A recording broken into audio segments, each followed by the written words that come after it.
When my granny died, I was done with God. Whatever shape or form or fashion there was a God, I was done. So what happened then for the next 9 years, I would have prayed to my granny, sitting in the hospital, and I just remember hearing in my head, Jesus died for your sons.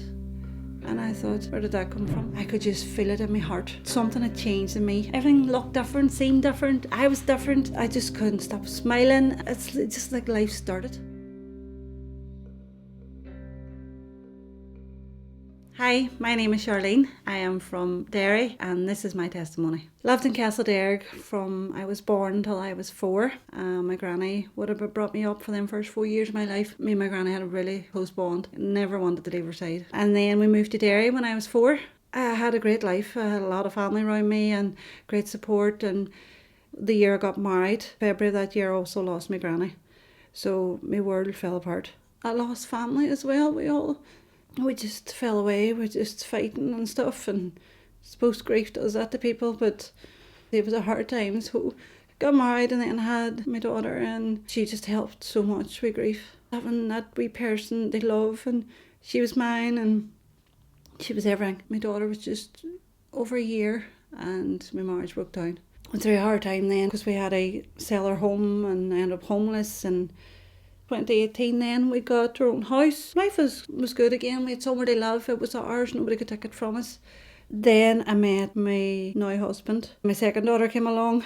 2 girls. It's not easy, but they're full of love and full of mischief. They're 2 rascals. Sitting in the hospital. It was the morning after I had her. And I just remember hearing in my head, Jesus died for your sons.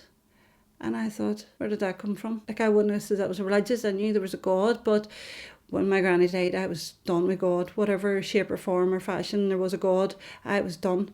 So what happened then for the next 9 years, I would have prayed to my granny. I trusted my granny, and I thought, death doesn't separate us.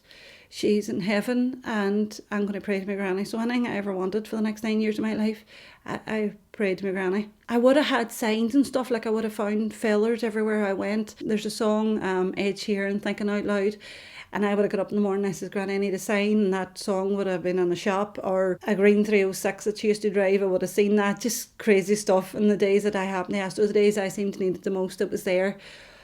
How or why they happened, I don't know. So that would have kept me away from God. When I had my second daughter, my mental health suffered. It was just these intrusive thoughts, and I was like, these are not me, this is not my thinking. And I was nearly afraid to say them out loud in case people thought that was mental. So I would have went through counselling for that and realised I had OCD. Then that's when I kind of started to do meditation, read self-help books. I followed influencers online, and I thought, if they can do it, I can do it. Like, why are they so happy? What's wrong with me? Why am I not happy? And I thought, I'll do what they're doing, and it's working for them, it'll work for me. It worked temporarily, maybe even for months. And there has to be more to life. Like, surely we don't just love work and then a lot of years after retiring we die. There has to be more. I went into a charity shop in Castlederg. The man working in the shop says to me, do you want to do a course? And I thought, well, I've tried everything else, so why not? My mommy was with me, and I said to my mom, if you do it, I'll do it. So that was fine. So the first night of the course, that night I couldn't sleep. Just questioning life and everything, I just couldn't sleep. The next week I said to my mommy, I can take or leave this, I don't really want to go back. I couldn't sleep last week, I don't really want to go through that again. And somehow we ended up back there the second week. And that third week was when I gave my life to the Lord. I could just feel it in my heart. Something had changed in me. Everything looked different, seemed different. I was different. I just couldn't stop smiling. It's just like life started. I started to read my Bible and I absolutely loved it. It was like, because it was truth. It was the first time I felt in my life I've read something that was true. I couldn't get enough of it. All my life I was a perfectionist. Everything had to be perfect. So a lot of things I felt like I was getting off the hook with. I didn't need to be perfect. I didn't need to be full of anxiety. I didn't need to worry. I didn't need to, as a mommy, have it all together. And that just freed me of so much burden and made me a better mommy. Because God had done so much for me, he sent his only son to die on the cross for my sins, I decided that I was going to give back to God. The same charity shop that I had walked into and got invited in Alpha course, I decided to volunteer in, and I still do now 2 years on.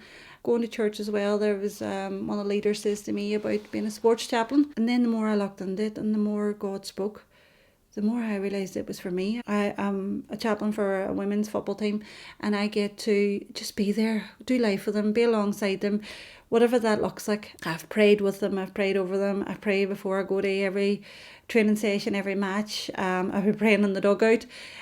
It's just bringing God into that situation, into that club. I really enjoy it, and I thank God for the opportunity, because it's such an honour, and it's only because of God. The forgiveness I felt when I became a Christian, I thought Jesus could forgive me for all I've done in my life. I've been far from an angel.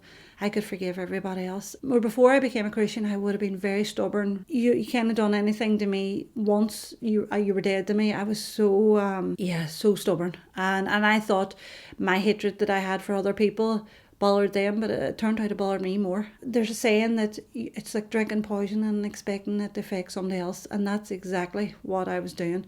So when I became a Christian, the forgiveness I felt, I held nothing against nobody. I was done. I didn't care what you done on me. I forgive you. I prayed from then for my family to come back together, and also my other half to become a Christian. So he became a Christian, and I cried and I smiled and I laughed, and it was answered prayer, because I prayed for his salvation. I prayed for him to become a Christian. My uncle reached out to me. He needed help, and we got him help, and he's doing great. But it also brought my auntie back into my life. My family is finally, after 9 years, is back together. Yeah, absolutely answered prayer. It took 2 years for that prayer to be answered. God helped me out. And all these things I tried to do on my own and my own strength, and it only seems to be since God came into my life that everything started to work as it should. Yeah, only becoming a Christian was the best thing I could have ever done. The best decision of my life.